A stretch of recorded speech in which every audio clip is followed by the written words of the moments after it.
11월 첫째 주 KMATV 뉴스 브리핑을 시작하겠습니다. 정부가 전국 의과대학을 대상으로 의대 정원 증원에 대한 수요 조사를 하겠다고 나서 논란입니다.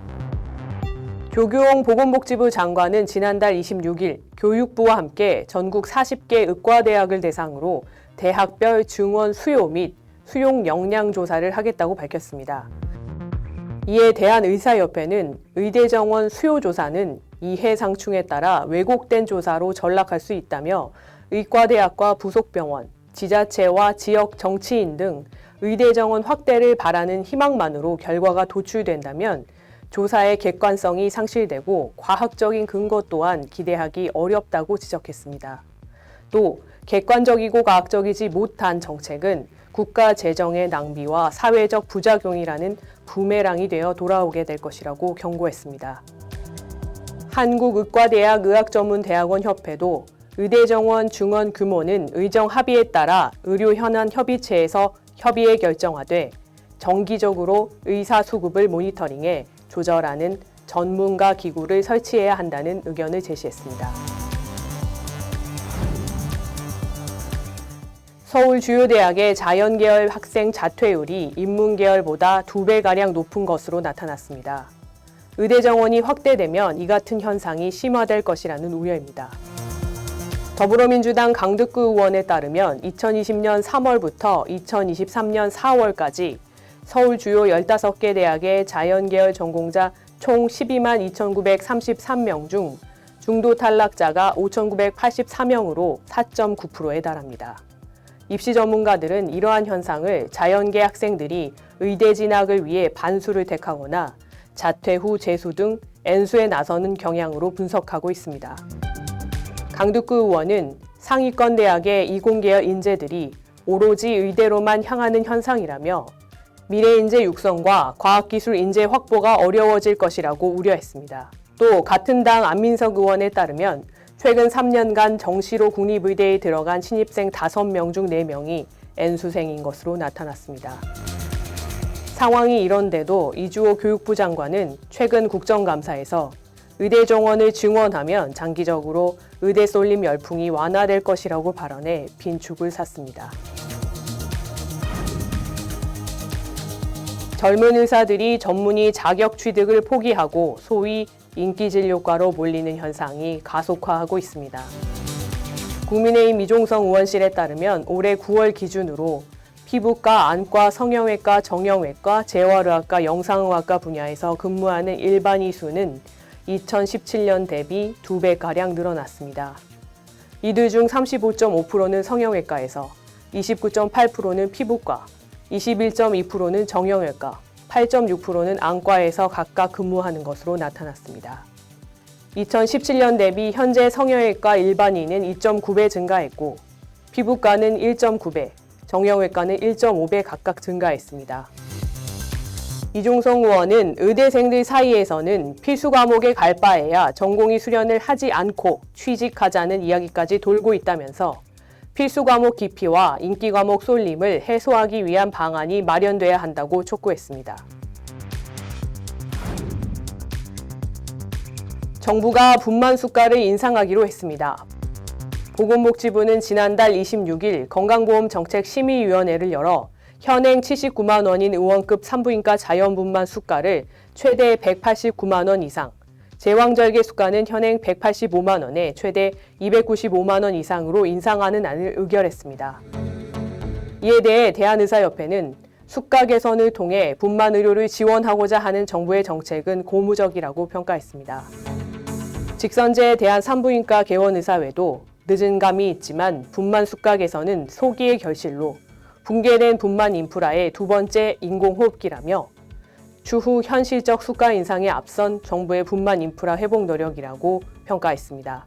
아울러 의사회는 낮은 분만 수가에 비해 불합리하게 과도한 고액 배상 판결을 고려해 현재 3천만 원인 보상금 상한을 대폭 상향하고 의료사고 처리 특례법을 조속히 제정해야 하며 보건복지부가 민영사상 의료분쟁 가이드라인을 표준화해 의료진의 사법 리스크를 줄여주길 바란다고 지적했습니다. 소아 청소년과 전공의 지원율 하락에 따른 인력 공백이 현실화되고 있습니다. 대한소아청소년과학회에 따르면 내년부터 전국 85개 수련병원 중 절반은 소청과 전공의를 한 명도 확보할 수 없고 2025년에는 비수도권 수련병원의 86%가 전공의를 확보할 수 없을 것으로 예상됩니다. 이에 따라 향후 수련병원의 20%에서 소아응급진료 축소 운영을 계획 중입니다. 학회는 기존 4년제 약 800여 명의 전공의 인력이 2025년 이후로는 150여 명으로 감소할 것으로 예상된다며 전문의 진료 인력의 신속한 투입이 이루어지지 않을 경우 야간 진료뿐 아니라 주간 일반 병동의 운영까지 심각한 위기에 처하게 된다고 우려했습니다. 또 전공의 인력을 대체하기 위해 현재 전체 수련병원의 63%가 교수 당직제를 시행하고 있으나 전담 전문의 운영 비율은 50% 이하로 낮아서 전문 인력 투입이 시급한 상황이라고 강조했습니다. 산부인과 의사들이 저수가와 의료 분쟁 위험성, 수술실 CCTV 설치 의무화 등 3중고로 더 이상 분만병원을 운영하기 힘들다고 호소했습니다. 통계청과 보건복지부에 따르면 분만 의료기관 수는 지난 2020년 517곳에서 2022년 470곳으로 약 9% 감소했는데 2012년과 비교하면 36.4%가 줄어든 수치입니다. 또 2010년부터 2020년까지 우리나라에서 업무상 과실치사상죄로 형사 재판을 받은 의료인 354명 중 67.5%가 1심에서 유죄 판결을 받은 것으로 나타났습니다. 이러한 상황에서 수술실 CCTV 설치가 의무화되면서 산부인과 의료 현장의 부담은 더욱 가중되는 모습입니다. 직선제에 대한 산부인과 개원의사회는 최근 기자간담회에서 분만 수가 정상화, 의료사고에 대한 처벌 완화, 그리고 CCTV 설치 의무화에 대한 제도 개선 및 법 개정을 요구했습니다. 오는 20일 의료인 면허 취소법 시행을 앞두고 의료계의 우려가 반영된 법 개정이 추진될 것으로 보여 관심이 모아집니다. 지난 4월 국회 본회의를 통과한 의료법 개정안은 금고 이상의 형을 받은 의사의 면허를 취소할 수 있도록 규정하고 있습니다. 의협은 범죄 구분 없이 금고형 이상만 선고받으면 면허를 취소할 수 있도록 한 것은 위헌 소지가 있다며 강하게 반발했습니다. 최근 국민의힘 최재형 의원이 대표 발의한 개정안은 의료인 면허 취소 사유를 의료 관련 법령 위반으로 한정하고 특정 강력범죄, 성폭력범죄, 아동 청소년 대상 성범죄로 제한했습니다. 더불어민주당에서도 의료인 면허 취소 사유를 완화한 의료법 개정안 발의를 추진 중인 것으로 알려졌습니다.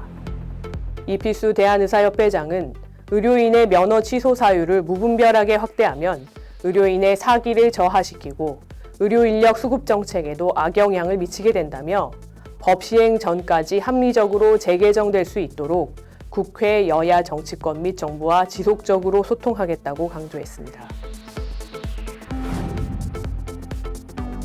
한방치료가 젊은 환자들에게 외면받고 있는 것으로 나타났습니다. 건강보험심사평가원에 따르면 작년 한 해 동안 전체 한방치료 청구 건수 중 20, 30대의 입원은 2%대를 넘지 못했고 외래는 약 11%에 불과했습니다. 입원의 80.7%와 외래의 55.7%는 60대 이상에서 이용했습니다.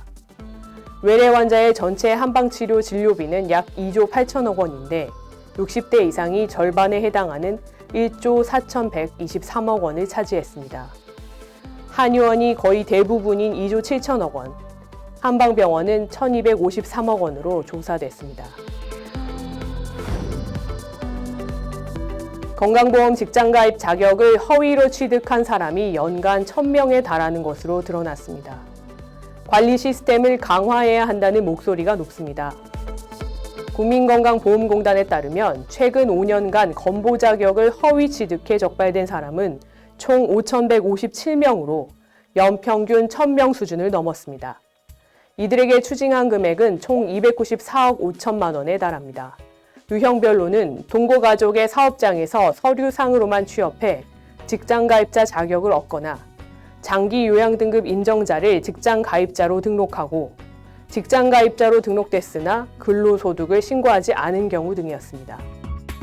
더불어민주당 인재근 의원은 직장 가입자 자격 허위 취득 조사 기법을 발전시키고 적발과 추징을 강화해야 한다고 강조했습니다. 의료계와 정부가 지역 필수 의료를 살리기 위한 실질적인 방안 논의에 들어갔습니다. 대한의사협회와 보건복지부는 최근 의료현안 협의체 제15차 회의를 갖고 정부 지원을 포함한 적정한 보상체계 구축과 의료 전달체계 재정립, 의료인의 의료사고 법적 부담 완화 방안, 필수 지역 의료 분야로 의사 인력 재배치 및 확충 방안 등에 대해 논의했습니다. 특히 의료사고 법적 부담 완화책 마련을 위한 별도의 협의체 구성에 합의했습니다. 의대 정원 문제에 관해서는 논의하지 않은 것으로 알려졌습니다. 이날 회의에 참석한 대한의사협회 서정성 총무이사로부터 자세한 내용 들어보겠습니다. 네, 이사님 오늘 여러 현안으로 바쁘신 가운데 자리해 주셔서 감사드립니다. 네, 감사합니다. 네, 최근 의대 정원과 관련해서 의료계와 정부의 소통 채널로서 의료 현안 협의체가 국가적인 인지도를 얻게 됐습니다. 의료 현안 협의체가 실은 의대 정원을 논의하기 위한 기구는 아니었다고요? 네, 그렇습니다. 말 그대로 의료 현안에 관련돼서 협의를 하려고 하는 그 협의체였고요. 사실 의대 정원과 관련해서는 지난 3년 전 문재인 정부로 돌아가면은 그때 이제 한참 코로나가 터지기 전부터 좀 이야기가 나오다가 의대 정원을 확대하겠다고 해서 의료계가 심각한 마찰을 빚었지 않습니까? 그러면서 코로나가 이제 점점 더 확산이 되면서 구사 의정 합의를 통해서 코로나가 이제 안정화되는 시점 다시 논의하자고 해서 이제 물밑으로 다시 수면 아래로 가라앉았었는데요. 이제 코로나가 아직 안정화가 되지 않았음에도 불구하고 올해 1월이죠. 2023년 1월에 그래도 정부와 협의 의료 현안들이 많이 있으니 협의를 해야 된다. 의대 정원과는 논외로 코로나 안정화될 때 의대 정원은 논의하더라도 그 전에라도 이 정부와 의료계가 협의하고 이렇게 문제들을 같이 풀어가야 된다. 그런 측면에서 2023년에 아무튼 1월 달에 협의체로 지금 현안 협의체로 지금 진행되고 있습니다. 네, 어떻게 보면은 작년에 이제 필수 의료 붕괴 문제랑 관련해서 정부와 의료계가 열심히 좀 소통을 해온 부분의 연장선상에서 이제 현안협의체가 시작된, 의료계가 제안해서 시작된 부분을 말씀을 주신 것 같습니다. 그간에 14차례 이제 최근에는 15차례 현안협의체를 개최하면서 그래서 도출된 의정 간의 협의나 아니면 협의체 활동에 성과가 있었다고 보시는지요? 자칫 우리 회원 여러분들께서 이 현안협의체에서 의대 정원만 논의하는 거 아니냐 이런 오해를 살짝 하실 수 있는데요. 사실 여러 가지 현안들이 많습니다. 잘 아시다시피 비대면 진료나 실손보험 청구 간소화, 전공의 수련환경 개선, 이런 여러 가지 산적에 있는 일들이 많이 있는데요. 그 중에서도 저희들이 전공의들의 우리 젊은 의사들의 목소리를 담아서 이 정부와 이 소통 창구 협의체를 통해서 그 수련 환경을 서로 평가하고 서로 개선하겠다라는 그런 협의체를 지금 운영하고 있거든요. 의료 현안 협의체에서 제안되고 거기서 이제 결정해서 만들어진 건데요. 그러면서 이제 그런 일들이 지금 진행되고 있고, 그리고 잘 아시다시피 수도권의 이 의료 편중이 지금 심해지고 있는 거 아닙니까? 그래서 지금 2028년까지 6,000병상 이상이 지금 계획되고 있거든요. 사실 그런 문제들도 우리나라의 병상 수급에 관한 계획이나 위원회가 있지 않습니다. 그래서 이번에 의료 현안 협의체를 통해서 수도권 집중과 쏠림을 방지하기 위해서 그런 이 병상 수의 제한, 그것도 성과를 이뤄냈거든요.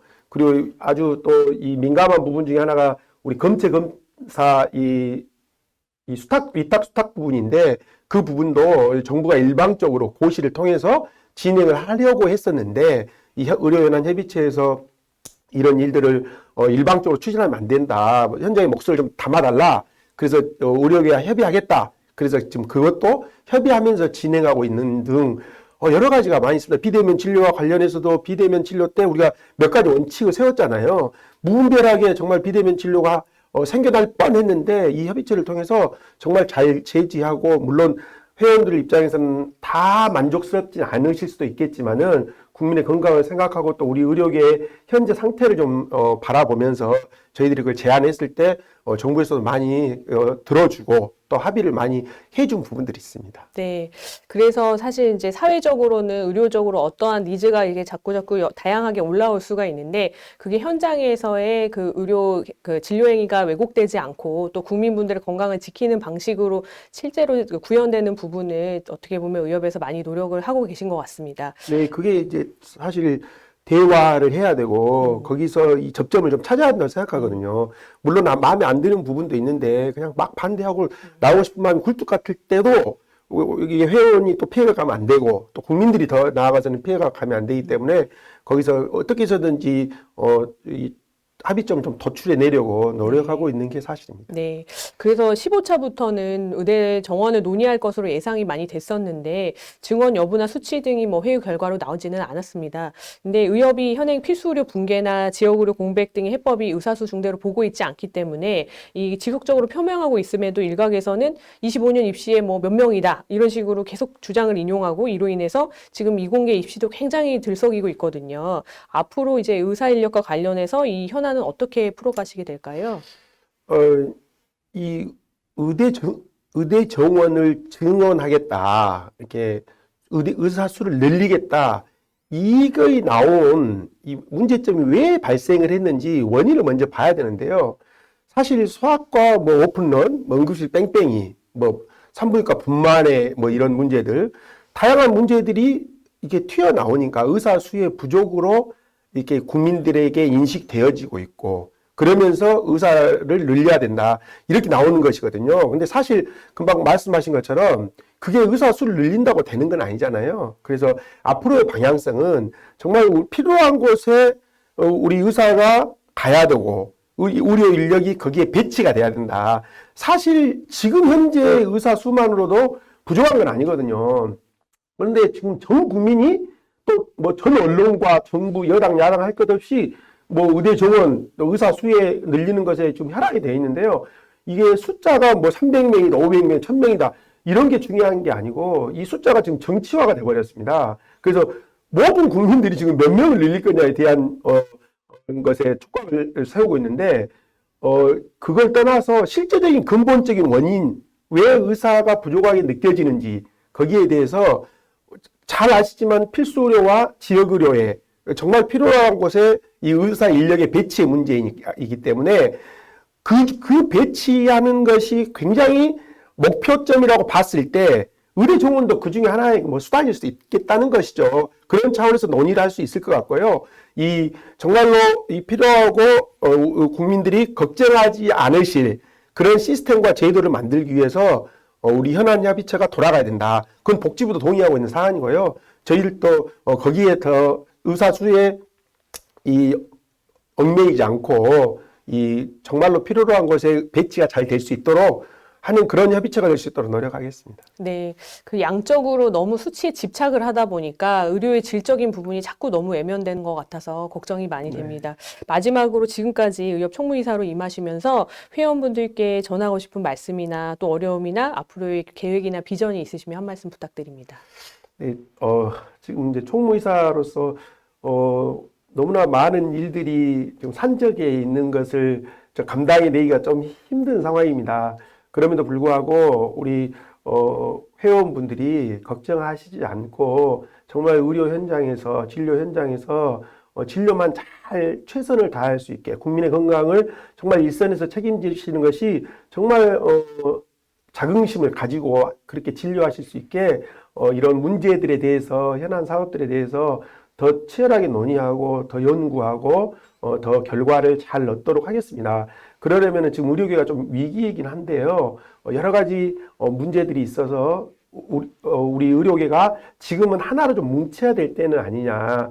물론 선거도 있고 여러 가지 뭐 정치적인 이슈들이 우리들에게 또 다가와서 같이 좀 이게 희석되기도 하고 그런 문제점들이 있긴 하지만은 우리가 국민의 건강을 정말로 최우선으로 생각한다면 우리 의료계가 좀 이번에는 좀 똘똘 뭉쳐서 이런 난제들 좀 극복해 나가고 이런 필수 의료와 지역 의료의 그 무너진 그 현장에서 열심히 해주신 우리 회원분들께 다시 한번 감사드리면서 앞으로 저 또한 더욱 열심히 하겠다는 말씀을 드립니다. 네, 평소에도 노고가 참 많으신데 귀한 시간 내주셔서 감사드립니다. 아이고, 열심히 하겠습니다. 감사합니다. 이것으로 뉴스 브리핑을 마치겠습니다. 감사합니다.